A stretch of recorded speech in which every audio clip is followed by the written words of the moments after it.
నమస్తే. నేను మీ గంట సోమన్న, సీనియర్ జర్నలిస్ట్.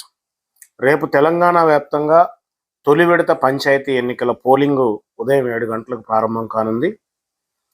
ఎన్నికల సంఘం ఎన్నికల పోలింగ్ కోసం సర్వం సిద్ధం చేశారు. మధ్యాహ్నం 1 గంట వరకు పోలింగ్ నిర్వహిస్తారు.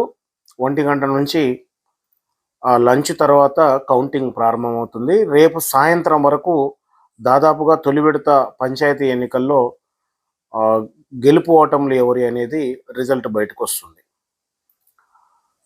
సో ఈ నేపథ్యంలో ఇప్పటికే తొలి విడత రేపు పోలింగ్ జరిగేటటువంటి ప్రాంతాల్లో ఇప్పటికే పోలీసులు పూర్తి స్థాయిలో భద్రతా చర్యలు చేపట్టారు. సమస్యాత్మక గ్రామాలలో పోలీస్ పికెటింగ్లు ఏర్పాటు చేశారు. అధికారులు కూడా పూర్తి స్థాయిలో కట్టుదిట్టమైనటువంటి చర్యలు చేపట్టారు. ఓటు వేయడానికి వెళ్ళేటటువంటి ఓటర్ మహాశైలకు ముఖ్యంగా ఒక విజ్ఞప్తి చేయాలి.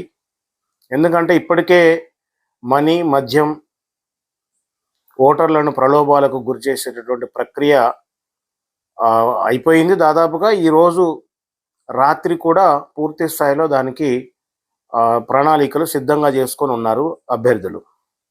అన్ని రాజకీయ పార్టీలు కూడా ఓటుకు నోటు అనే దాని మీదనే ప్రధానంగా ఆధారపడి ఎలక్షన్లోకి దిగుతున్నారు. సో ప్రజలు కూడా దానికి అలవాటు పడిపోయారు. అధికారులు కూడా సూచి చూడనట్లుగా వ్యవహరిస్తున్నారు. సో మొత్తం మీద సమాజంలో ఉన్నటువంటి మనందరి బాధ్యతతో దిగ్విజయంగా ఓటుకు నోటు ప్రజాస్వామ్యాన్ని కొనసాగిస్తున్నాం. దీంట్లో ఎవరిని తప్పు పట్టడానికి లేదు.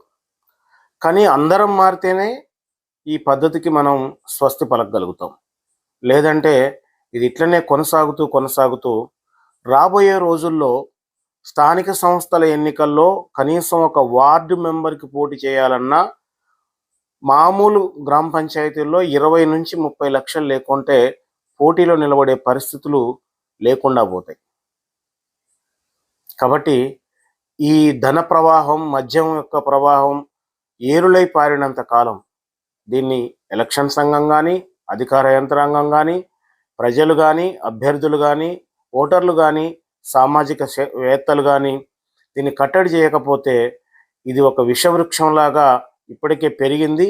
దీని నీడన ఇంకా మరికొన్ని వచ్చి చేరే అవకాశం ఉంటుంది.